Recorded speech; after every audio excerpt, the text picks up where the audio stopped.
live. Ya. Di tengah. Oh, belum. Oke. Salam sang debaters. Berani bertanya, berani ditanya. Jangan kerja kau hanya bertanya terus. Kalau kerja kau bertanya terus, nanti kau jadi begoders. Kawan-kawan, selamat malam, selamat berjumpa dalam acara Sang Debaters ya. Sebentar dulu, ini ada kesalahan ini.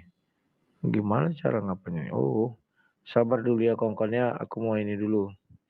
Ya, biarlah kalian ini aja, gampang.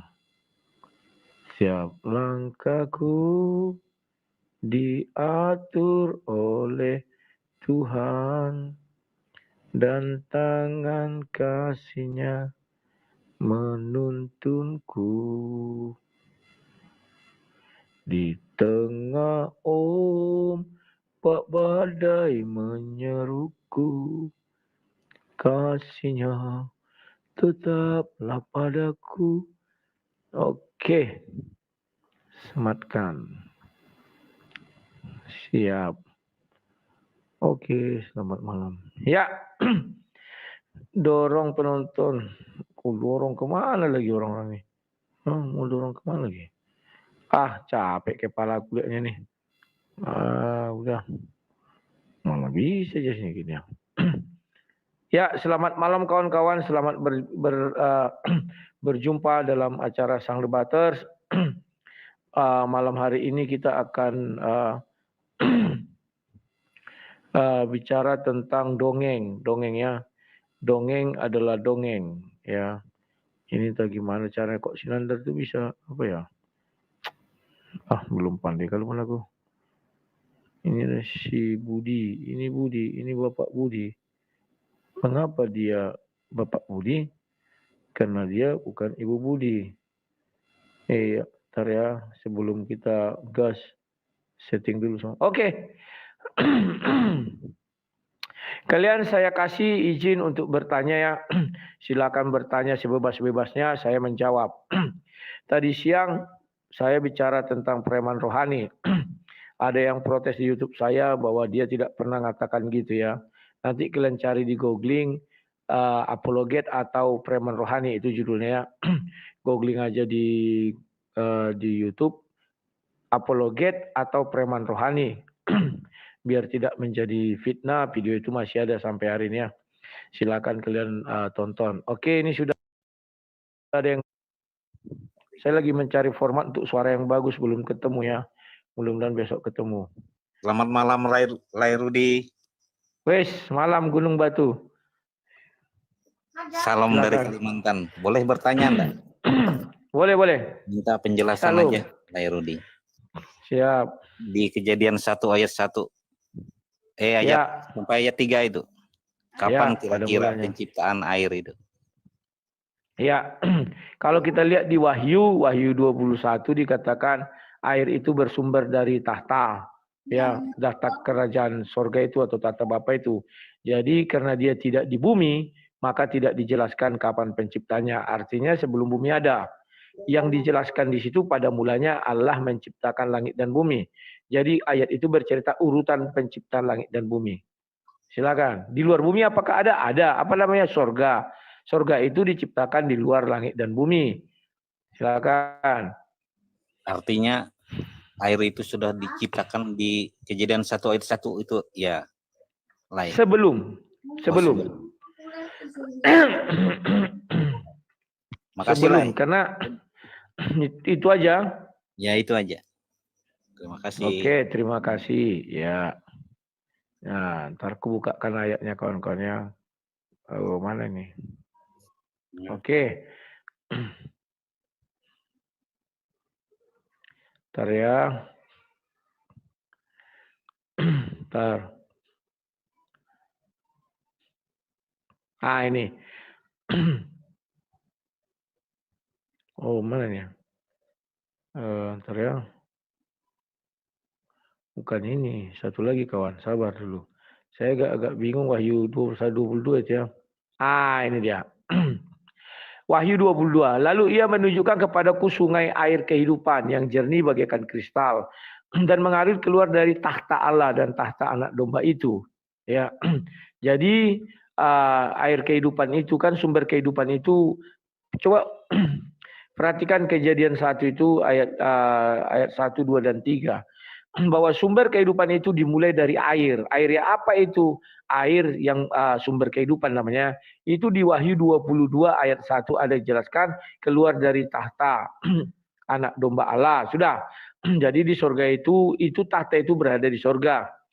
Makanya tidak dijelaskan kapan air itu diciptakan. Karena dia berasal dari tahta anak domba Allah. Tahta anak domba Allah itu berada di sorga. Sehingga tidak dijelaskan kapan penciptaannya. Paham ya?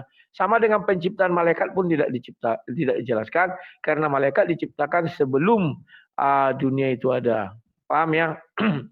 Halo Harahap, selamat malam. Silakan apa yang mau disampaikan Rap?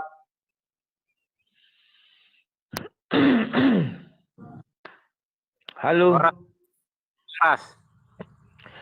Horas Rap. Selamat malam, Rahab. Manusia Adam pertama dicipta atau dibentuk? Terima kasih. Ya. Arti penciptaan itu tidak harus dengan kalimat. Dibentuk, ciptaan itu artinya sebelumnya tidak ada, dijadikan ada, itu ya. Nah, Adam sebelum dibentuk, dia kan difirmankan dulu. Baiklah kita menjadikan manusia serupa dan segambar dengan kita. Barulah dia dibentuk. Kenapa Tuhan berfirman dulu? Karena segala sesuatu dijadikan oleh dia. Yohanes 1 ayat 3. Maka harus dimulai dengan firman. Barulah kemudian Tuhan membentuknya. Kenapa dia membentuk dengan tangannya? Karena serupa dan segambar. Ya, jadi Tuhan dalam hal ini menjelaskan bahwa kalau serupa dan segambar harus dia sendiri yang membentuk ya. Silakan. Ada lagi? Ada lagi, lanjut. Terima kasih. Oke, bisa turun sendiri ya, bantu saya turun sendiri. Oke.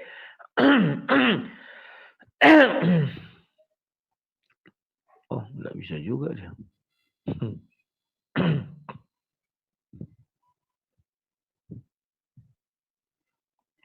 Oke, saya lanjutkan. Sekarang kita bicara tentang sebuah dongeng. Apakah mungkin, sangat mungkin, di dalam kitab suci itu ada terdapat dongeng? Oh, itu sangat mungkin. Ya, banyak hal bisa dijelaskan di dalam cerita-cerita dongeng masuk ke dalam sebuah kitab suci. Ya, atau kitab suci itu memang tidak ada kebenarannya, maka dikarang-karanglah dia menjadi sebuah dongeng. Kan begitu ya? Itu kalau bicara dari sudut pandang kekristenan. Nah, maka dari itu kalau Kristen, coba kalian baca dari Kejadian, ada perintah untuk menuliskan. Maka dituliskanlah itu sehingga dia tidak menjadi dongeng. Ya, terserah orang mau percaya atau tidak. Intinya ada di situ diperintahkan untuk menuliskan dan ada di situ asal muasal atau bagaimana semuanya itu terjadi ya. Itulah yang dinamakan kebenaran. Tapi kalau pembenaran itu tak pernah ada, diambil sebuah dongeng atau dikaranglah cerita atau dongeng agar itu menjadi sebuah kebenaran. Ya, nanti kita gabung. Ini sudah ada lagi yang datang. Silakan Laut Napi. Apa Laut Napi ini? Halo Laut, selamat malam.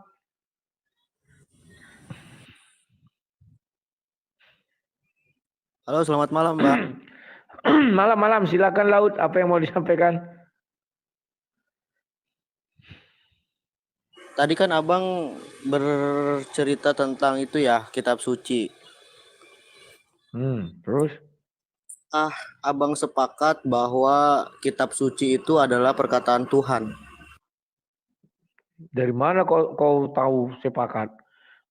Kitab suci itu adalah firman Tuhan dan kisah manusia yang mengikutinya. Itulah kalau Bible. Silakan. Di dalam Bible itu tidak semua perkataan Tuhan ya, Bang ya? Ya. Artinya masih bisa dikatakan kitab suci walaupun di dalam kitab Bible itu tidak sepenuhnya perkataan Tuhan. Sudah dijawab. Iya. Terus?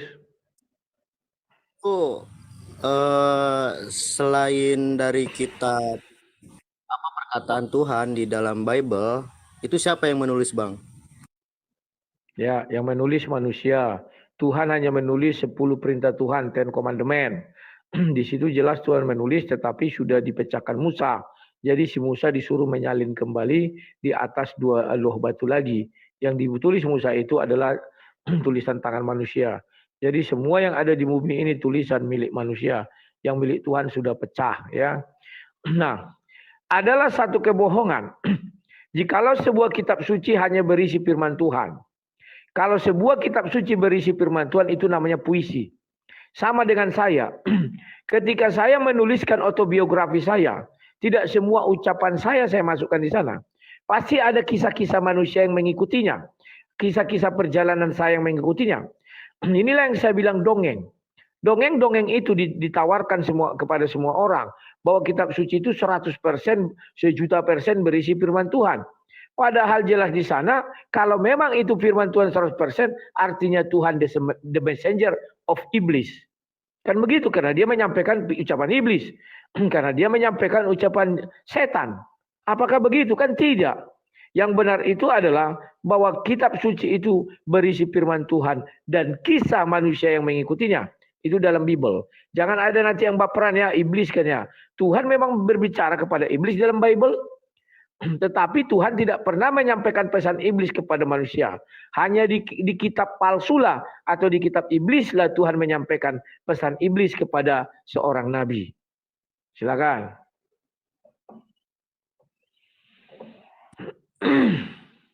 Dalam Halo. Kristen, kalau di dalam Kristen itu iblis tidak diciptakan apa bagaimana, Bang? Ya, di dalam Kristen iblis tidak diciptakan. Tetapi dia dulunya adalah seorang malaikat. Kemudian dia mendengar Tuhan berfirman kepada si Adam di Taman Eden mengenai pohon pengetahuan. Nah, di situ dia mendengar. Kenapa saya berani berkata dia mendengar? Karena dia menceritakan kembali kepada si Adam di Kejadian 3. Kepada si Hawa, sorry. Maka si Hawa memakan buah itu. Silakan. Jadi iblis itu tidak diciptakan. Enggak. Iblis tidak diciptakan. Contoh, sebentar. Muncul sendiri apa gimana, Sebentar. Bang? Sebentar.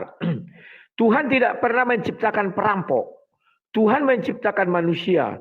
Manusia itulah yang berubah menjadi perampok. Gitu gambarannya. Silakan. Berarti dia menjadi perampok itu bukan berasal dari Tuhan, melainkan berasal dari dirinya sendiri. Iya, betul. Dia melakukan yang namanya kehendak bebas kalau perampok. Dan ada godaan iblis. Silakan. Oh, jadi sesuatu yang kejahatan ya, sesuatu yang menyimpang di luar aturan Tuhan itu tidak diciptakan oleh Tuhan. Ya, aku jelaskan. Sesuatu yang menyimpang, betul. Ada kaum betulnya. Jadi, perubahan sikap itulah yang menjadikan dia disebut iblis. Dia disebut perampok. Dia disebut pembunuh. Karena Tuhan pertama sekali tidak pernah menciptakan pembunuh. Dia hanya menciptakan manusia. Kemudian manusia ini memiliki pengetahuan. Maka dia melakukan yang namanya berzina, merampok, membunuh, dan segala macamnya. Pahami dengan baik dan benar, maka kau akan selamat. Silakan. Nah, lalu mengingat soal perampok, berzina, ya intinya yang berdosa, dalam kekristenan itu kan ada pendosa. Nah, itu bagaimana, Bang? Oke. Juga diampuni dosanya atau bagaimana? Oke. Apakah iblis dosanya diampuni? Iblis itu tidak akan diampuni dosanya. Kenapa tidak diampuni? Buat apa dia diampuni? Faktanya dia hidup abadi. Kejadian 3 ayat 22. Jangan sampai manusia ini menyentuh pohon kehidupan. Dia akan menjadi seperti salah satu dari kita. Dia abadi. Hidup selama-lamanya. Jadi Kenapa iblis tidak mau bertobat? Karena di Kejadian 3 ayat 14 sudah dikutuk iblis bahwa seumur hidupmu engkau akan memakan si debu tanah. Jadi selagi masih ada manusia, iblis tidak akan bisa mati dan tidak akan pernah mati. Buat apa dia bertobat? Supaya ke surga. Di surga tidak bisa dosa sedikit pun. Dan iblis adalah penguasa alam maut.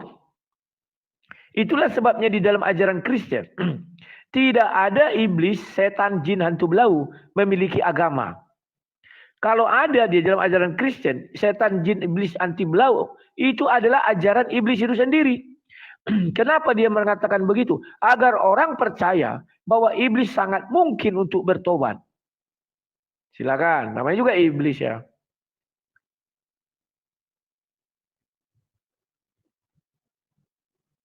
Nah, lalu untuk manusia yang berdosa ini kan tidak berasal dari Tuhan yang perbuatan dia yang dosa ini. Lalu bagaimana dengan perbuatan tanggung jawabannya?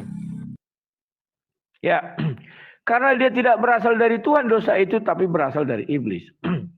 Maka kecenderungannya adalah iblis itu kan mengajarkan pasti melawan firman Tuhan. Di dalam ajaran yang benar-benar dari Tuhan, bahwa Tuhan tidak bukanlah sumber segalanya. Kenapa saya katakan bukan sumber segalanya? Karena satu yang tidak berasal dari Tuhan, yakni kejahatan. Hanya di ajaran iblislah bahwa kejahatan pun berasal dari Tuhan. Kenapa demikian? Agar iblis itu diakui dia bisa menjadi Tuhan. Maka dibuatlah kesetaraan Tuhan dengan iblis, bahwa Tuhan juga sumber kejahatan. Pahami baik-baik ya. Nah, kemudian apakah iblis bisa bertobat? Iblis tidak bertobat. Pertanggungjawabannya bagaimana?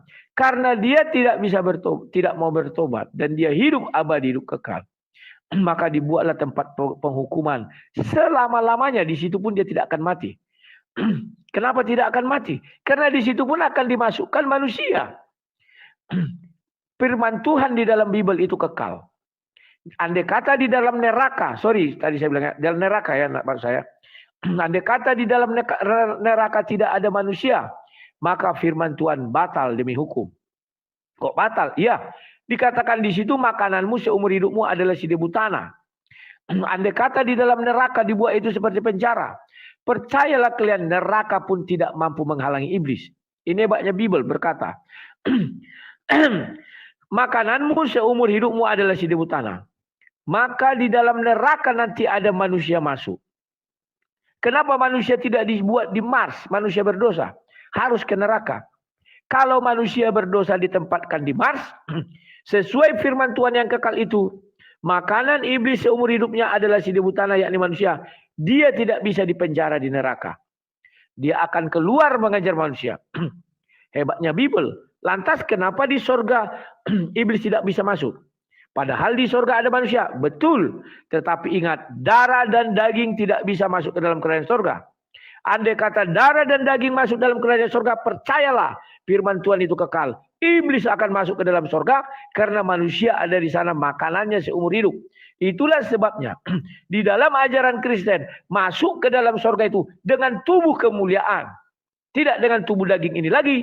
Karena kalau kita masuk ke sorga dengan tubuh daging, percaya kalian 1.000.000% ucapanku ini sesuai daripada firman Tuhan Kejadian 3:14, iblis akan masuk ke sorga. Karena ada manusia, makananmu seumur hidupmu ada. Itulah sebabnya iblis disatukan dengan manusia yang berdosa dalam neraka. Di dalam neraka, apakah kita dalam tubuh roh? Tidak. Jadi dalam tubuh apa? Ingat, manusia ini terdiri dari roh, tubuh, dan suara. Ingat ya.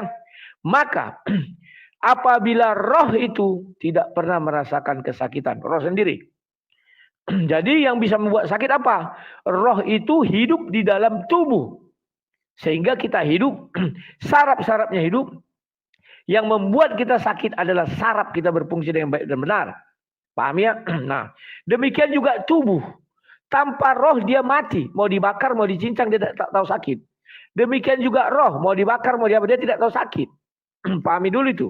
Itulah sebabnya tidak ada di dalam Bible dikatakan iblis dihukum di neraka dan dia merasa kesakitan. Tidak ada.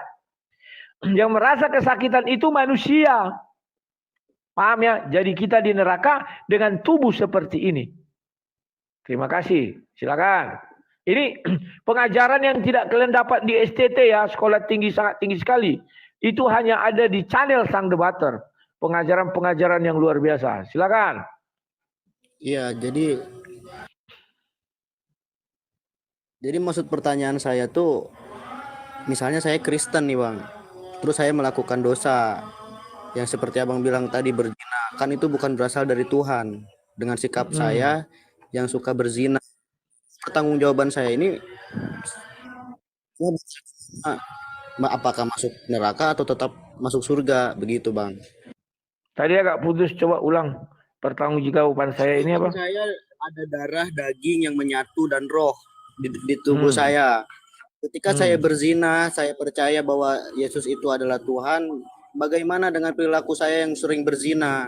Pertanggungjawaban saya yang sering berzina itu gimana? Begitu Bang pertanyaan saya.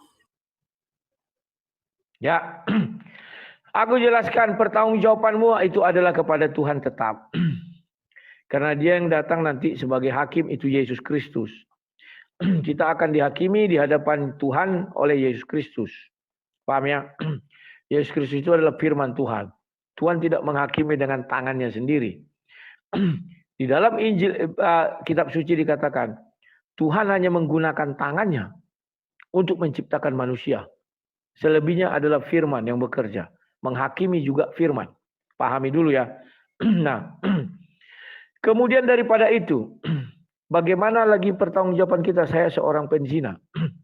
Maka ada istilahnya bertobat.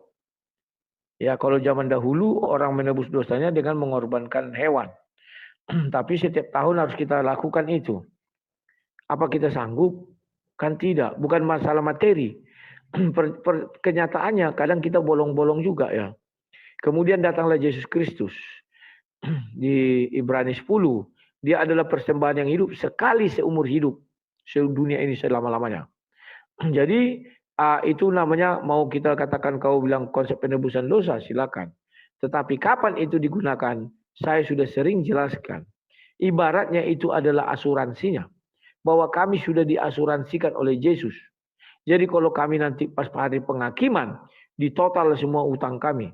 Maka dilihatlah di sana. Ya, apakah Yesus akan mengampuni, menebus dosa kami? Apakah tidak? Ada, itulah kebijakan Yesus nanti. Bukan kebijakan kami. Itulah namanya kasih karunia. Pahami dulu. Silakan. Jadi saya bakal tetap masuk surga kalau saya tobat. Pertobatanmu, kalau kau bertobat, pergilah jangan berbuat dosa lagi. Ya, kau masuk surga. Permasalahannya, kalau kau mati, artinya pertobatanmu masih ada dosa setelahnya itu. Contoh, ketika Yesus di kayu salib, dia mengatakan apa? Bapa, ampunilah mereka sebab mereka tidak tahu apa yang mereka perbuat. Jadi orang semua itu tidak bertobat. Tapi Yesus yang mengampuni. Paham ya? Jadi ada dua ini di dalam ajaran Kristen. Maka ajaran Kristen itu mengatakan apa? Jikalau kau ingin diampuni, kau lebih dahulu mengampuni seterumu. Maka dari itu, kau tidak misalnya kaulah ya lautan api. Lautan api punya dosa sama saya punya kesalahan. Saya ampuni kau terhadap dosamu itu. Tidak perlu kau bertobat. Ya, saya sudah mengampuni kau. Artinya saya cabut semua kesalahanmu dariku. Dari kesalahan kau dari aku, cabut. Artinya kau tidak berdosa. Permasalahannya, ya, kau masih punya dosa lagi terhadap orang-orang lain. Itulah sebabnya kalau kita mengikuti doa Bapa kami, seperti yang diajarkan Yesus, semua orang saling mengaku dosa, semua orang saling mengampuni. Percayalah kita akan ke surga semua. Loh, dosa saya sama 100 orang. 100-100-nya mengampuni saya, artinya dosa saya dicabut. Paham ya? Dan saya juga mengampuni timbal balik mereka-mereka itu. Ketika dosa saya dicabut, lantas dengan apa lagi saya mau dihakimi? Nggak ada. Orang semua sudah mengampuni saya. Sama dengan persidangan di dalam persidangan. Jikalau saya sudah mengampuni orang itu, saya cabut semua laporan saya. Apakah masih bisa jalan persidangan? Nggak bisa. Kalau ikut laporannya saya cabut ya. Tapi kalau belum saya cabut laporan, itu jalan terus.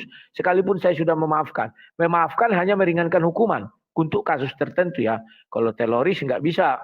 Dan lain-lainnya. Korupsi nggak bisa. Nah, jadi itulah hebatnya ajaran Kristen. Maka doa Bapa kami itu dibilang, berdoalah demikian. Permasalahannya, tidak semua orang Kristen paham apa tujuan dari doa ini. Ini yang membuat Tuhan sedih. Padahal sudah dibilang di situ, ampunilah kami akan kesalahan kami seperti kami mengampuni orang yang bersalah kepada kami. Andai kata semua orang mengucapkan itu, percayalah, jadilah kehendakmu di bumi seperti surga. Bumi ini menjadi seperti surga. Yang terjadi apa? Ternyata di dunia ini bukan hanya orang Kristen. Ada agama-agama lain, ada orang-orang lain yang tidak mengajarkan seperti yang diajarkan Yesus. Dan mereka tidak menjalankan atau mengamalkan seperti yang diajarkan Yesus. Andai kata orang-orang itu yang tidak mengenal Yesus, tiap hari kerjanya mengampuni orang, percayalah kita tidak akan pernah berdosa. Yang menjadi permasalahannya, agama mereka itu dari setan. Sehingga mereka tidak memiliki pengampunan. Kan begitu? Kau musuhku, kau tidak menyembah Tuhanku, maka kau lawan Tuhanku. Itulah sebabnya aku bilang, saya mengikut Yesus karena Yesus tidak menurunkan agama. Karena kalau Yesus menurunkan agama, ajaran pertamanya pasti kebencian. Bahwa orang Kristen penyembah Tuhan, orang lain penyembah hantu, penyembah iblis. Kebencian itu tidak bisa kita memaafkan orang. Mana mungkin kita maafkan orang penyembah iblis? Tak ada cerita. Terima kasih. Silakan. Oke, Bang. Terima kasih, Bang. Oke, terima kasih. Lautan Api, selamat malam. Nah, kalau kalian tanya sama saya, kawan, kalian akan tercerahkan. Jangan kalian tanya sama Zulkifli. Zulkifli terus. Isi kepalanya kotoran. Tak apa-apa nanti dijawabnya ya. Jadi kawan-kawan, Kristen itu kalau kalian mengerti, saya semenjak apa itu ya kawan ya, jadi pendebat, saya setiap kalimat itu saya hayati. Loh kok lari siapa tadi? Bapak itu Imankah? Baru mau saya naikkan. Tapi menunggu ini lupa. Apa namanya ini? Prolog dulu dikit habis Yanu tadi. Kenapa saya bilang itu mengikut agama Kristen? Karena Kristen bukan Yesus yang membawa. Kalau Yesus yang membawa atau Tuhan yang membawa, pasti Tuhan mengajarkan kebencian bahwa orang Kristenlah penyembah Tuhan, yang lain penyembah setan, hantu belau. Ya. Saya tidak mau saya bertuhan kepada yang mengajarkan kebencian. Sekalipun itu Tuhan. Saya tidak mau. Paham ya? Ini perlu kalian perhatikan baik-baik kawan-kawan. Ya. Agar apa? Agar kalian selamat di dunia dan di akhirat. Itulah sebabnya doa Bapa kami berisi apa? Ampunilah kami akan kesalahan kami. Seperti kami mengampuni orang yang bersalah kepada kami. Doa itu tidak dikhususkan kepada orang Kristen. Karena di dalam ayat itu tidak dikatakan orang Kristen berdoa demikian, tidak ada. Tetapi doa itu dikhususkan atau dibuat umum untuk seluruh umat manusia. Permasalahannya, umat manusia ini memilih mengikut iblis sebagian. Mengikut iblis. Karena doa seperti itu belum pernah saya dengar dari agama manapun. Ampunilah kami akan kesalahan kami seperti kami mengampuni orang yang bersalah kepada kami.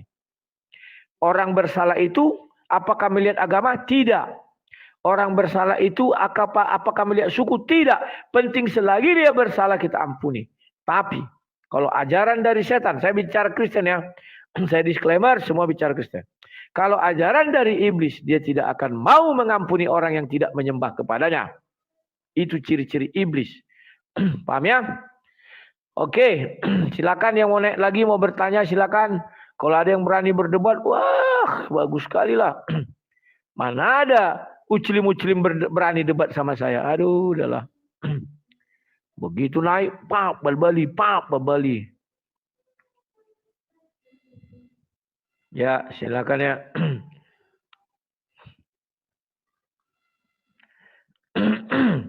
Jangan lupa tap-tap layar biar jangan gampang dirungkat. Apa ya? Serbu ya. Minum dulu, minum. Perasaan aku tambah gemuk ya, muka aku tambah benjol-benjol. Apa yang terjadi ya?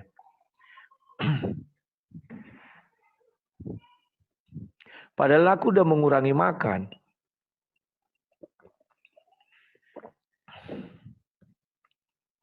Apa karena makin tua ya? Ini pipinya nih ya. Makin tua di sini makin keriput, nanti ini keriput lain ya. Umur sudah kualat itu bang.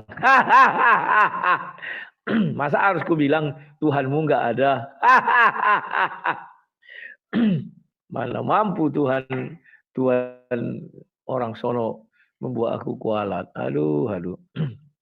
Ya, ini sudah ada lagi, sabar ya. Boril 6969. Halo Boril 6969, selamat malam. Serang di media Facebook. Halo. Selamat malam.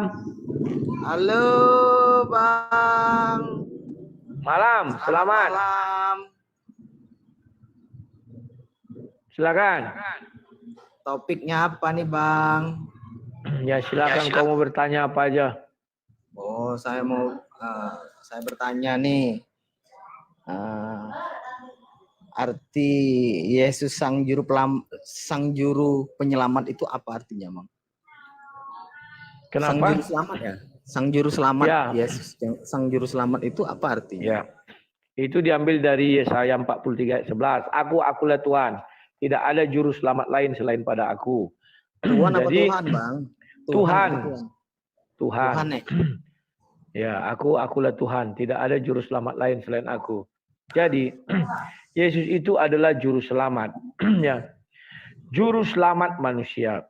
Ya. Artinya, jurumudi. Artinya supir. Artinya dia yang menyupir kami. Membawa kami ke dalam keselamatan. Itulah bahasa pasarannya. Silakan.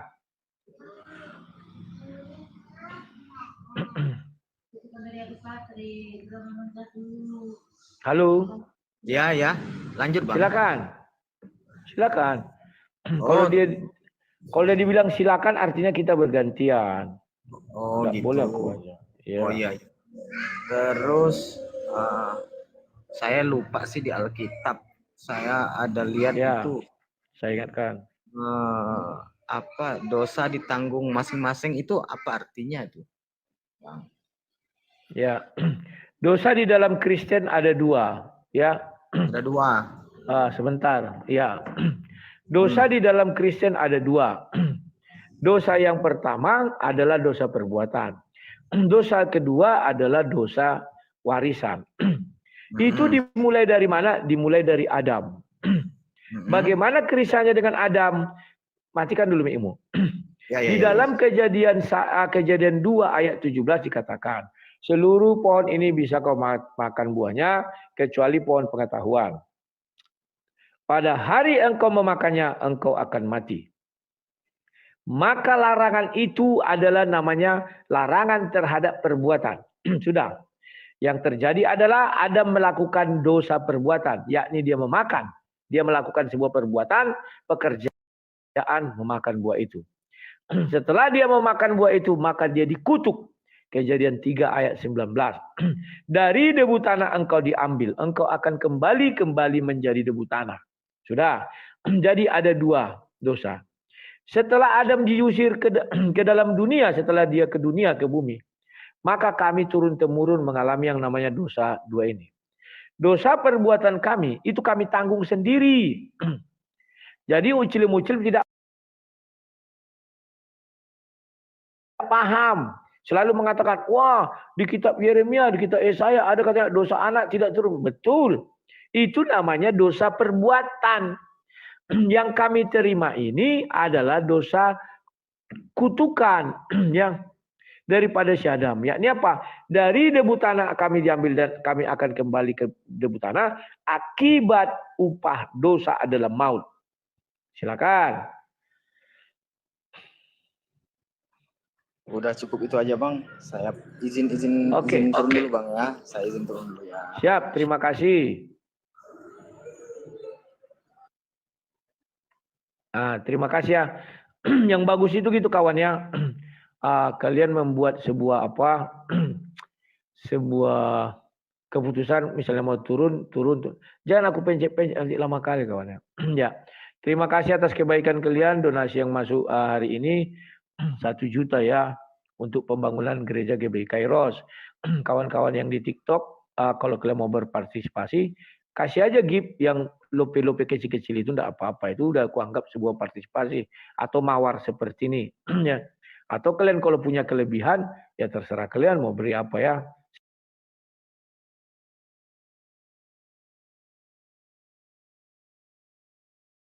Saya tidak melarang. Tapi kalau di YouTube, memang saya tuliskan nomor rekening saya di situ. Makanya saya wajib memberi laporan. Kalau saya begini artinya pertama saya melihat pesan, yang kedua saya melihat apa ada donasi apa enggak. Kalau setiap live itu akan saya sampaikan ya. Jadi itu bentuk pertanggungjawaban saya kepada seluruh dunia ini. Apa lagi? Sebentar ya. Ya, saya beli semen habis di tempat yang saya beli rupanya karena gongsi pace besok ya. Jadi sebenarnya kuliah orang tuh mau tutup. Akhirnya saya pindah dari tempat si Koko tuh, saya cari dapatlah semen. Saya lihat semennya pun tinggal sedikit, langsung saya borong 30 sak ya. Karena rencana kami mau melantai ya, jadi takutnya habis. Kalau ada uang nanti saya beli lagi 20, karena dibutuhkan kayaknya masih ratusan sak gitu ya. Ya itulah. Sekarang saya lihat tadi sudah beberapa toko kosong, ada yang tinggal 2, ada yang tinggal. Kebetulan ada 1 toko. Kuliah gini ada sekitar 40-an lah. Uangnya sebenarnya nggak sampai ya, kupaksakan aja. Ya, silakan hidup bersaksi mati beriman, hidup berakal mati beriman. Silakan. Ya, selamat malam. Malam. Horas. Yang ini mau bertanya. Tanyakan Yesus ini kan Tuhan, turun dari surga. Nah, logikanya kenapa dia susah masuk rahim Bunda Maria?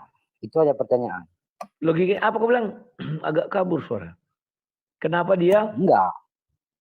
Susah-susah masuk rahim Bunda Maria. Sedangkan Jibril aja malaikat menyamar jadi manusia nggak pernah susah-susah, itu malaikat. Ini apalagi yang dinamakan Tuhan. Penguasa. Itu aja pertanyaan. Oke, terima kasih. Tolong kau matikan mic-mu. Apakah Jibril benar menjadi manusia? Ini pertanyaan kita. Kalau benar kau bilang Jibril menjadi manusia, DNA-nya DNA siapa? Siapa bapaknya? Siapa ibunya? Kan itu pertanyaan dari kalian. Semua yang mengaku memiliki bisa menjadi manusia, pasti di dalam DNA-nya. Harus tertanam DNA 1 orang manusia, 2 orang manusia di muka bumi ini. Yakni 1 perempuan, 1 laki-laki. Gak ada cerita. Selagi DNA itu tidak ada, berarti dia bukanlah manusia. Hanya rupanya. Maka di dalam Bible selalu dikatakan mengambil rupa manusia. Malaikat itu datang juga ke dalam dunia menjelma mengambil rupa manusia. Rupanya aja. Tapi di dalam Al-Quran sesuai kau bilang Jibril itu menjadi manusia sempurna. Artinya kalau sempurna harus bisa ditentukan DNA-nya milik siapa. Makanya aku bilang, jangan kau menyampaikan kepada kami orang cerdas ini sejenis dongeng-dongeng. Paham gak kau? Kalau bisa kau tentukan DNA-nya atau kromosomnya Jibril itu Kusembah kau. Tidak usah Tuhanmu, kau pun kusembah. Tapi kalau dibilang mengambil rupa, tidak harus dia manusia, hanya rupanya. Paham ya? Nah, kenapa Tuhan tidak langsung turun ke dunia? Sudah dikatakan bahwa di dalam ajaran Kristen tidak ada penyamaran. Tidak ada. Tidak ada diserupakan. Masa Tuhan harus menyamar dia ke dalam dia Tuhan menyamar pura-pura? Nggak bisa. Karena firman Tuhan mengatakan, barang siapa melihat Tuhan dia akan binasa. Maka satu-satunya cara agar dia bisa dilihat orang, dia mengutus firman-Nya, bukan dia, firman-Nya. Menjadi manusia. Agar apa? Agar dunia bisa melihat dia. Kalau firman itu didengar.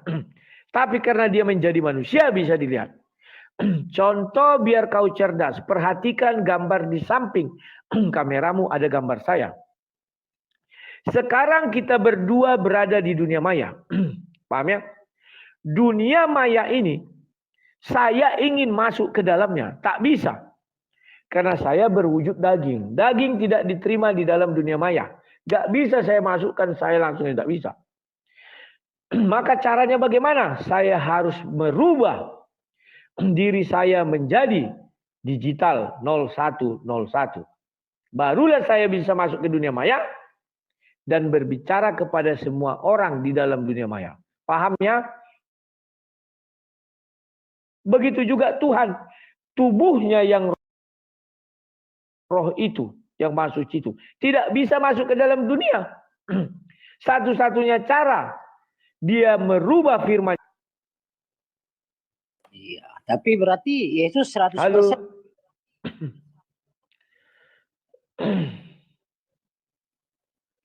Silakan.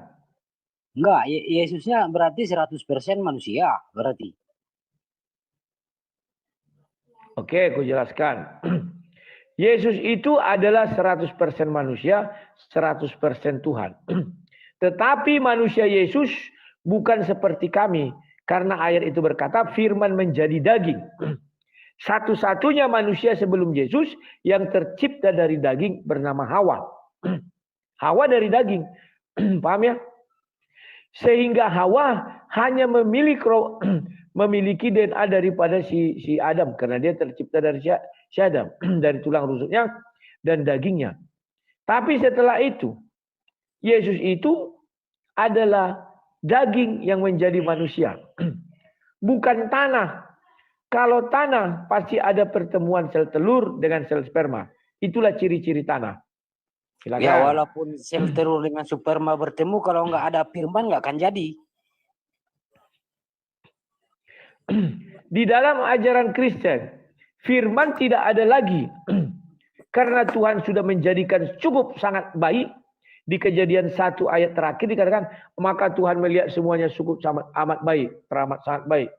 Atau sangat sempurna, kira-kira begitu. Karena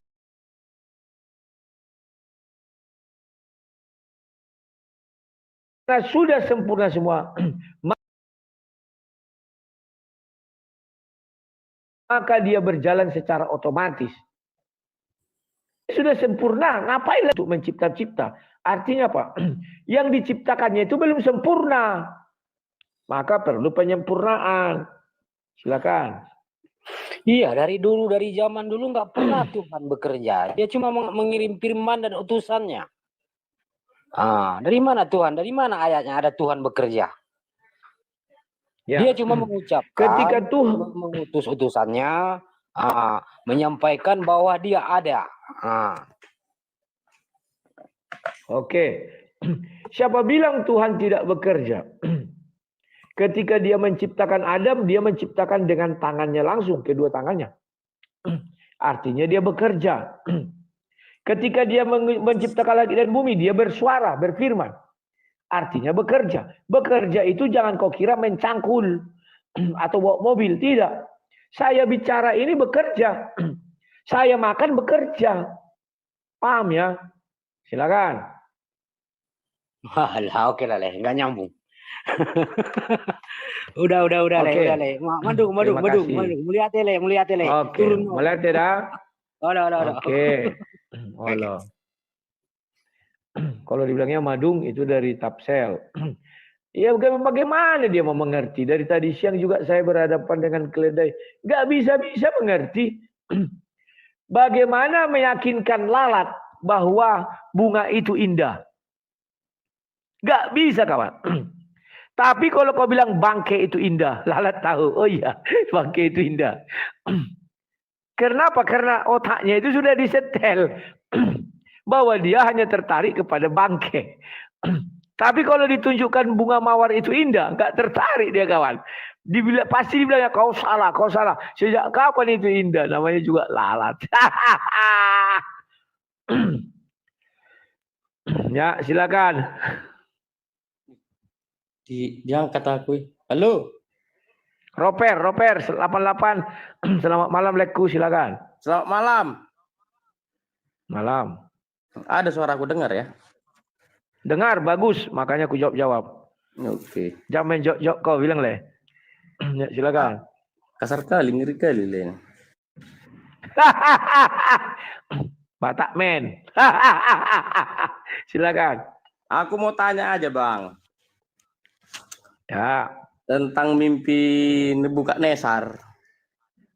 Apa itu? Patung emas itu loh. Patung. Ya, Sadrak Mesa Abednego. Terus? Iya. Terus pernah aku dengarkan mimpi Raja Nebukadnezar yang diartikan ataupun hubungannya dengan wahyu. Kan seperti itu. Siap. Terus yang mau tanya itu tentang ramalan itu, apakah sudah terjadi apa belum? Ramalan apa? Aku harus baca lagi. Silakan. Tentang ramalan mimpi-mimpinya Raja Nebukadnezar itulah. Ya apa mimpinya? Buka ayatnya biar kita bahas. Lupa di mana ayatnya itu. Aku lagi buka Alkitabnya nih. Mimpi Nebukadnezar Daniel 2.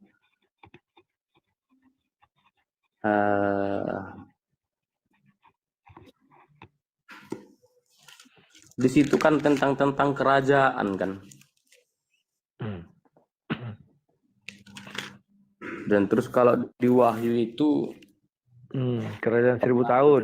Seorang pendeta itu saya minta untuk mempelajari Wahyu ini, tapi tak ada satupun. Gak ada yang mau pendeta ini mengajarkan tentang Wahyu ini. Karena banyak kata-kata hiasan di sana yang sulit untuk dimengerti.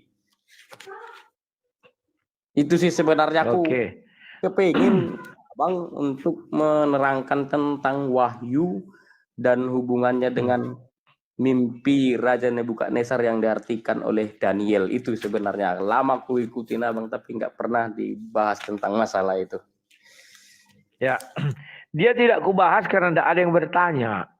Kalau kau bertanya, buka ayatnya kita baca, nanti ku jelaskan.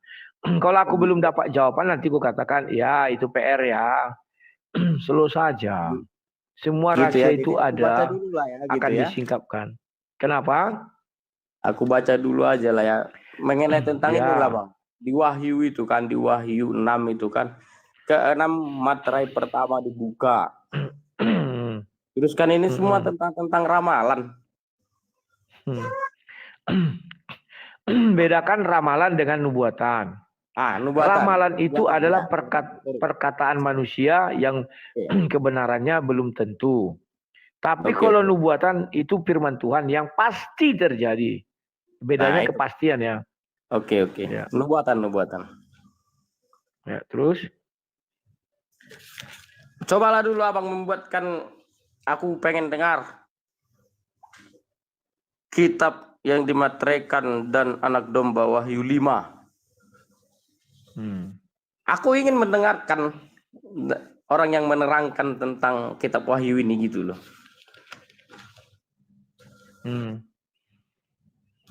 Ya kalau boleh Abang.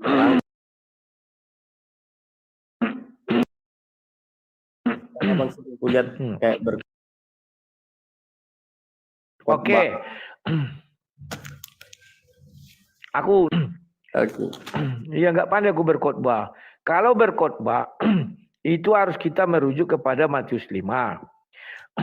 Di dalam dunia ini, saya sudah banyak mendengar khotbah, tidak ada yang sesuai dengan Matius 5. Itulah sebabnya saya tidak mau berkhotbah. Rata-rata orang berkhotbah, yang pertama pasti oke, dia bernyanyi, tidak masalah.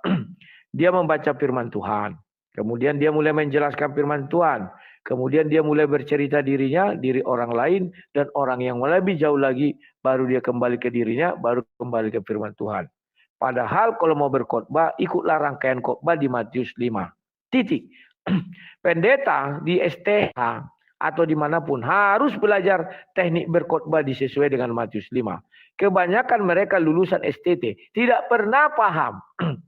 Setiap saya mendengar khotbah tidak ada dibilang situ berbahagialah, enggak ada. Kenapa di dalam khotbah itu selalu dimulai dengan berbahagia agar kau masuk gereja tidak mutung muka kau. Jadi bilang berbahagia. Oke. Kita masuk ayat 5. Maka aku melihat di tangan kanan dia yang duduk di atas tahta itu sebuah gulungan kitab. Kenapa orang sulit menerjemahkan kitab Wahyu? Karena gulungan kitab itu belum pernah dilihat manusia. Tapi kalau bagian-bagian yang sudah pernah ada di dalam Bible bisa dijelaskan. Contoh saya sering menjelaskan Wahyu, kitab Wahyu 7 atau Wahyu 1 atau Wahyu 22, 21 dan lain sebagainya. Tapi kalau bicara kitab digulung, orang malaikat saja belum membuka, bagaimana kita mau mengetahui apa itu? Paham ya? Bukan orang tidak mau. Tapi memang di sini mengandung sebuah hal yang belum pernah dilihat manusia, didengar manusia, diceritakan Tuhan kepada manusia. Maka pewahyu pun hanya menuliskan kitab yang digulung dan bermaterai. Andai kata Tuhan sudah memberitahukan, pasti pewahyu akan mengatakan. Nah, gitu ya, silakan. Ada lagi? Mik. Halo. Halo. Ya. Oke ya. Terus Terima ada kasih. yang pengen, aku sebenarnya Apa hanya ya? curhat itu Bang. Jadi aku pernah ke Taman Iman yang ada di Sidikalang. Aku belum pernah. Berbahagialah kau. Amin. Di situ saya melihat hukum Allah yang ke-10 kan besar itu dituliskan. Ya. Terus di situ dibuat hukum yang keempat, ingat dan kuduskanlah hari Minggu. Sedangkan kepada Musa kan hari Sabat dibuat. Iya. Kau pergilah ke tempat yang membuat itu, bilang protes kau, ini hari Sabat, bilang bukan hari Minggu. Iya. Gimana seperti itu? Kan artinya kan ada pernah aku tahu itu, aku sih enggak. Aku belum pernah ke sana. Pernah, Ya, saya lihat tahu. jelas sendiri ada di situ. Dan yang membuat itu pun saya lihat yang menulisnya itu udah pendidikan tinggi. Sidikalang kau bilang bro? Iya, Taman Iman. Ini sudah ada Sidikalang kebetulan. Ada Sidikalang ini. Oras Sidikalang. Kalau lah di hari kita sekarang ini Bang, yang menjadi saya tanya. Oras. Sebentar dulu. Iya, ada Taman Iman di Sidikalang. Ya, ada. Iya, di situ ditulis ingat dan kuduskanlah hari Minggu, apa begitu? Aduh, nggak tahu aku letak ditulisnya hari Minggu. Makanya besok kalau lagi di Sidikalang sekarang ini, besok pergilah ke sana, lihat dulu ya, biar kita tahu nanti. Aku tuh sering ke sana, tapi nggak pernah sering pun aku baca lagi. Ya inilah PR lah Nanti lagi ke sana, lihat, beritahu dulu kami. Aku pun heran itu. Ingat dan kuduskanlah hari Minggu. Oke. Kalau di share di Google. Apa? Tunggu dulu. Masih lagi si Rover 88 dulu. Ada lagi mau tanya Le Rover? Kalau nggak ada biar Sidikalang. Jadi aku kan timbul jadi pertanyaan. Ketika Alkitab ini menyatakan hari-hari, kan tidak ada di sini hari Minggu, hari Senin, Selasa, Rabu, Kamis, Jumat, dan Sabtu. Kan begitu. Menurut hukum yang ke-10 itu, hukum keempat, apakah itu hari apa gitu loh yang jadi pertanyaan saya. Apakah itu di hari Minggu, Senin, Selasa, Rabu, Kamis, Jumat, dan Sabtu. Itu aja. Nah, itu dulu pertanyaanku dulu. Oke. Di situ semua kan sudah cukup jelas. Bahwa dikatakan sebab 6 hari lamanya Tuhan bekerja dan dia beristirahat pada hari yang ke-7. Dan waktu itu belum ada diceritakan hari-hari seperti Senin, Selasa, Rabu, Kamis, Jumat, Sabtu, dan Minggu. Seperti juga di dalam bahasa Ibrani nggak ada. Tapi setelah Tuhan memanggil Musa, barulah Tuhan bercerita kepada si Musa. Barulah Musa menamakan hari-hari itu sesuai dengan hari-hari yang ada di dalam bangsa Israel. Tetapi ketika Tuhan berbicara itu, dia belum menggunakan hari manusia. Hari manusia 1 jam, 1 hari 24 jam. Bagi Tuhan adalah 1000 tahun manusia, jadi sudah berbeda harinya. Intinya, kita 6 hari bekerja, 1 hari istirahat. Misalnya, dirimu bekerja hari Rabu, maka sahabatmu hari Selasa. Itu aja. Silakan. Ada lagi? Begitu aja ya. Kenapa? Seperti itu aja pengertiannya kalau saya mulai hari kerja hari Senin misalkan.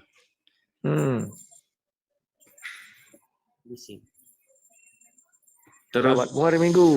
Selasa 2, Rabu 3, Rabu 3, Kamis 4, 5 sahabatnya hari Minggu gitu. Ya. Ya begitu artinya. Oh. Iya. Ini itu kan di jam 00.00 kan seperti itu.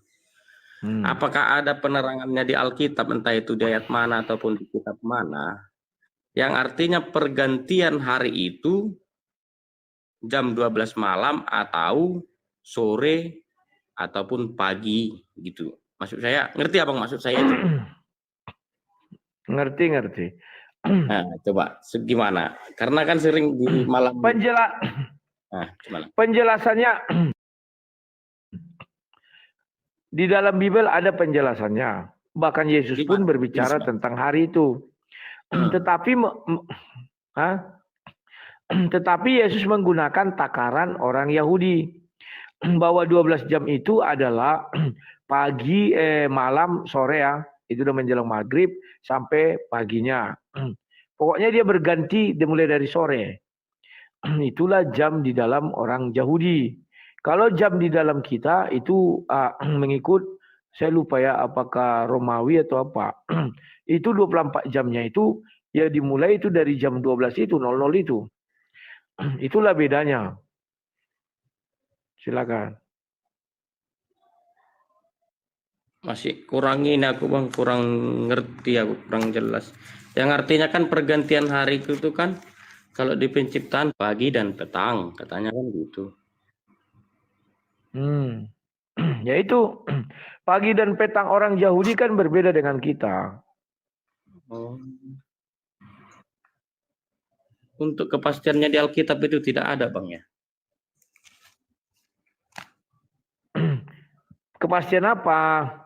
Pergantian hari itu maksudku. Apakah kami mengikuti dunia gitu, mengikuti barat, negara barat gitu? Ada. Di mana bang? Tunggu ku cari ayatnya ya.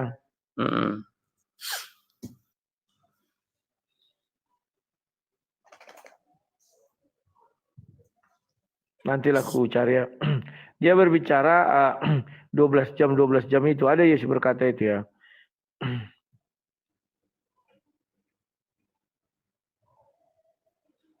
Nanti ku cari. Oke. Sambil lalu. Ada lagi pertanyaanmu? Kurasa itu dulu lah bang. Terima kasih Oke, banyak. Bang. langsung turun ya. Ya, Oke. karena sudah ada orang Parsidikalang. Ya, silakan Parsidikalang, apa yang mau disampaikan? Ya, Horas lah. Aku mau Horas. mau nanya 1 Korintus 11 lah. Itu kayak mana itu harus berturun Bacakan. kan enggak? Bacakan. Enggak lagi di luar pula aku leh. Aduh, kalian ini ya dibantu aku loh. 1 Korintus berapa? 11. Ayat 1 Korintus 11 ayat. Berapa itu? Bentar ya. Aduh. Tentang berhijab itu leh berkerudung. Oh, hendaklah seorang wanita apa namanya menudungi kepalanya jika berambut pendek. Menudung kepalanya. Iya, jika dia berambut pendek. Kalau dia berambut panjang nggak perlu. Kubacakan ya. Ayat 3. Tetapi aku mau supaya kamu mengetahui hal ini, yaitu kepala dari tiap laki-laki ialah Kristus. Kepala dari perempuan ialah laki-laki. Dan kepala dari Kristus ialah Allah.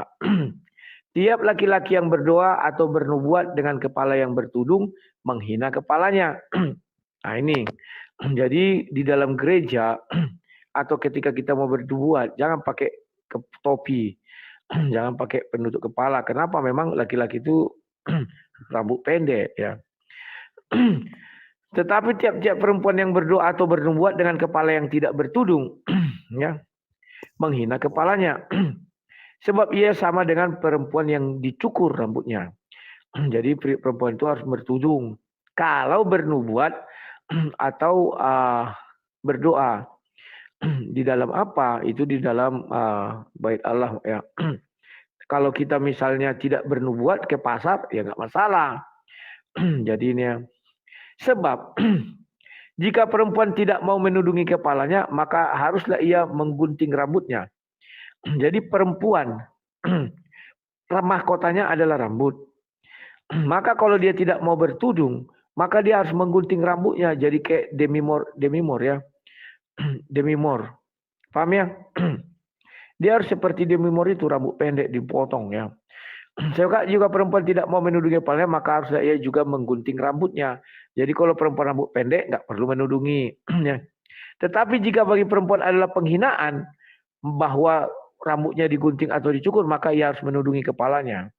Jadi kalau kita merasa itu hinaan, ya kau bisa rambut gondrong panjang, tapi harus kau tudungi kepalanya itu, katanya.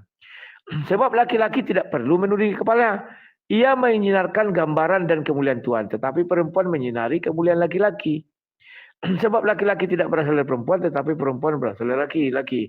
Dan laki-laki tidak diciptakan karena perempuan akhirnya. Oke, itu yang bisa kujelaskan. Apalagi? Khusus ya kalau mau kau bernubuat atau berdoa di dalam bait Allah. Aku tanya ke Syagata kemarin itu kan, jadi kalau ke gereja harus bertudung juga kan, ya harus katanya kan, itu enggak, enggak harus kubilang, enggak mungkin jadi karena enggak bertudung jadi batu sandungan kita gara-gara enggak bertudung itu, kubilang gitu. Mana itu benar? Kalimat sebentar. Kalimat di sini jelas. Itu kalau kau berdoa dan bernubuat atau bernubuat ya. Ya kalau menurut saya nggak masalah. Kalau ke gereja harus bertudung ya memang baik itu. Itulah sebabnya suster-suster Katolik dia pakai tudung. Tapi uniknya wanita-wanita Katolik nggak pakai tudung. Hanya susternya aja. Paham ya? Iya. Jadi ayat 15 Le, tetapi bahwa adalah kehormatan bagi perempuan jika dia berambut panjang, sebab rambut diberikan kepada perempuan untuk menjadi penudung itu. Iya benar. Berambut panjang. Perempuan. Makanya aku bilang kemarin itu sama itu kan si Agatha kan, ya nggak harus kan aku bilang, karena perempuan udah rambutnya udah panjang, aku bilang kayak gitu, udah.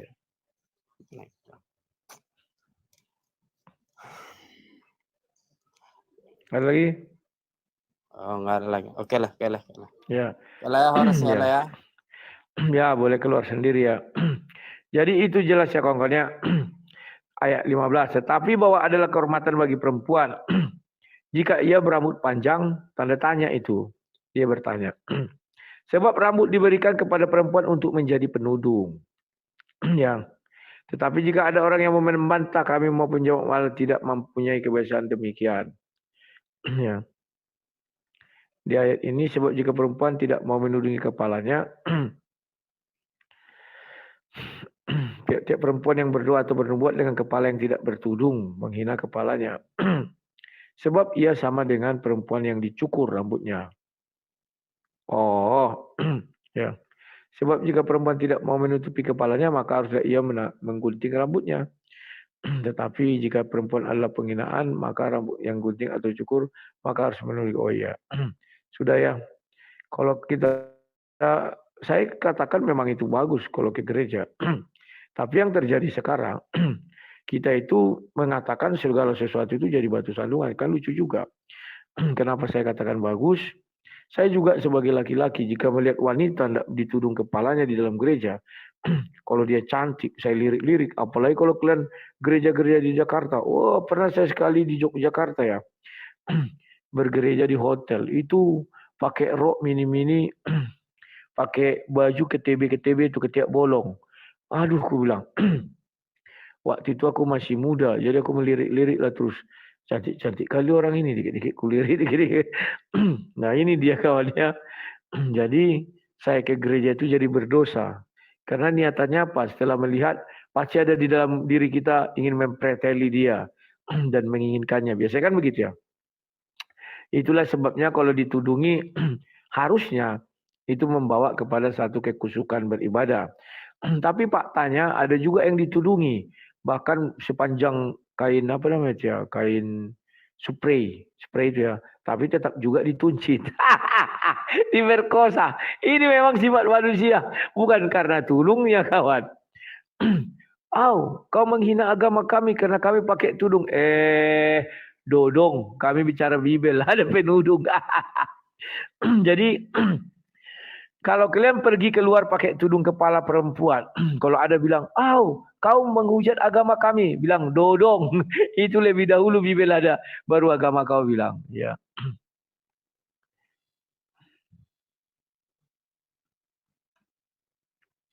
Kumala Aing. Halo Kumala, selamat malam, silakan. Salam, selamat malam Bang Rudi. Salam. Ini saya mau nanya tentang ini Bang Rudi, tentang darah.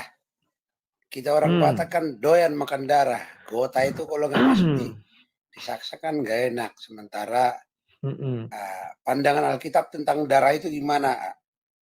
Termasuk dengan hubungannya dengan transfusi darah. Itu aja Bang Rudi. Ya, terima kasih.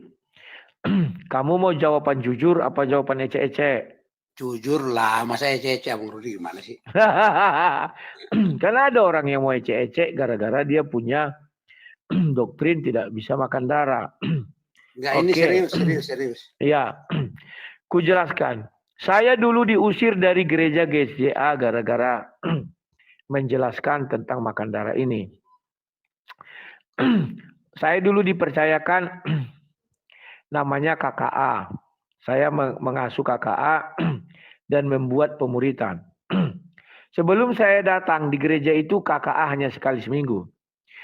Setelah saya datang, maka di dalam gereja itu saya buat 2 kali khusus di daerah di mana saya mengajar. Sudah. Waktu itu ada pertanyaan seperti, matikan mic-nya. Waktu itu ada pertanyaan seperti ini ya. Dikatakan haram nggak makan darah itu bagaimana? Saya menjawab pertama, sesuai dengan doktrin GSJA, doktrin karismatik Pentakosta, tidak boleh memakan darah. Ayatnya mana? Kukasihlah ayatnya. Terutama di Perjanjian Baru kisah para Rasul 15 itu ya. Binatang tercekek juga nggak bisa semuanya. Binatang yang makanan yang sudah dibawa kepada berhala atau kepada roh-roh. Tapi mereka kan tidak berhenti di situ saja kalau membaca. Semua bisa dimakan, asal jangan dekat orang yang imannya lemah, kan begitu ya. Maka waktu itu saya jawab gitu, mereka nggak mau terima, nggak puas. Mereka ingin saya jujur berbicara tentang kitab suci. Nah, ayo, tunggu dulu. Ya, maka saya ambillah sikap. Oke, saya akan berbicara secara jujur. Ternyata saya dijebak. Minggu depannya yang hadir di situ ada pendeta muda, ada sekretaris gereja. Mereka tetap menuntut itu sama saya. Saya katakan bahwa kita hidup di doktrin GSJA, maka itulah doktrinnya, bahwa tidak boleh memakan darah. Mereka ngotot bahwa saya belum berbicara jujur. Akhirnya saya akui memang saya nggak bicara jujur. Karena kalian hidup di dalam doktrin gereja. Tolong jujur aja bang. Oke. Karena saya didesak-desak, saya tanya sama sekretaris, tolong tanya Ibu Pendeta, apakah saya bisa membahas ini? Di telepon Ibu Pendeta, boleh katanya. Oke, akhirnya aku jelaskan. Kalau kalian mau bicara jujur dari saya, bahwa darah bisa dimakan. Wah, terkejut semua. Tidak sesuai lagi dengan doktrin gereja jadinya kan. Tadi sudah saya bilang nggak bisa, sekarang bisa. Orang yang memakan darah, pasti mereka membuat dasar imannya adalah semua yang masuk dari mulut akan keluar ke jamban, maka dari itu semua makanan halal. Saya lupa di Markus 7 itu kalau nggak salah. Kemudian orang yang tidak mau memakan darah, itulah di kisah para Rasul 15 itu ya, mengenai perjanjian baru, perjanjian lama ada. Maka terjadilah pro dan kontra. Akhirnya apa? Saya dipanggil pendeta, dan di hadapan pendeta saya disidang. Sudah. Dibilang saya tidak mengajarkan sesuai doktrin gereja. Saya bilang sudah saya ajarkan sesuai doktrin gereja. Tapi mereka meminta saya jujur berbicara. Itulah kejujuran dari kitab suci. Maka dia bilang, oh tidak. Kitab suci mengatakan tidak boleh memakan darah. Oke. Kalau Bapak bilang tidak boleh memakan darah, apakah boleh minum darah? Karena di ayat itu dikatakan darah itu haram, tidak bisa dimakan. Apakah boleh minum darah? Diam dia kawan. Lantas dia mau jawab apa? Tidak bisa. Lantas saya katakan bahwa benarlah firman Tuhan yang mengatakan yang masuk dari mulut itu hanya keluar ke jamban. Tahu maksudnya apa? Kalau darah haram dimakan, artinya diminum tidak haram. Buktinya darah bisa dimakan, minum bisa. Raja Daud minum darah kambing. Diminum. Dimakan tidak bisa. Loh, kan sama-sama darah, sama-sama masuk ke dalam tubuh. Oke. Akhirnya Pak Pendeta marah, saya diusir dari gereja. Mungkin di Indonesia ini, saya adalah satu-satunya manusia yang diusir dari gereja hanya gara-gara bicara darah. Nah itu. GSJA-nya namanya GSJA Hang Tua. Kalau nggak salah namanya itu apa? Philadelphia. Kalau di Duri ini ada gereja Hang Tua samping AKBP. Itulah. Pendetanya Daud Gultom. Ya. Dan istrinya Rospita Borumanurung. Sudah. Setelah itu masih mengenai darah ini, apakah boleh transfusi darah? Saksi Yehova melarang transfusi darah. Tetapi Alkitab mengatakan darah anak manusia menyelamatkan manusia. Darah hewan tidak bisa lagi menyelamatkan manusia. Darah manusialah yang menyelamatkan manusia. Artinya apa? Kita ditransfusi darah untuk menyelamatkan nyawa. Artinya apa? Bisa. Titik. Gak ada cerita. Makanya aku bilang, yang diharamkan kan dimakan. Transfusi darah dimakan enggak? Enggak. Berarti halal. Diminum bisa enggak? Bisa, yang diharamkan kan makan. Katakanlah itu sama saksi Jehovah. Kalau enggak pitor-pitor dia. Bu, jadi darah enggak bisa dimakan. Oh enggak, dibuatnya ayat 100 biji. Kalau diminum bisa enggak Bu? Pura-pura lugu. Bisa enggak Bu kalau diminum? Bingung dia. Dimakan aja nggak bisa Pak, apalagi diminum. Mana ayatnya tidak bisa diminum? Marpetor-petor. Jadi kalau padanan daripada darah apa? Lemak. Buktinya setiap orang Kristen makan lemak. Kalau mau kau mengharamkan darah, ya haramkan sekalian lemak, bilang. Silakan. Ada lagi? Oke, cukup Bang Rudi, mantap jawabannya. Tinggal Ya. ini aja, saya cari referensi ayat pendukungnya. Loh, itu ayatnya sudah jelas itu ya.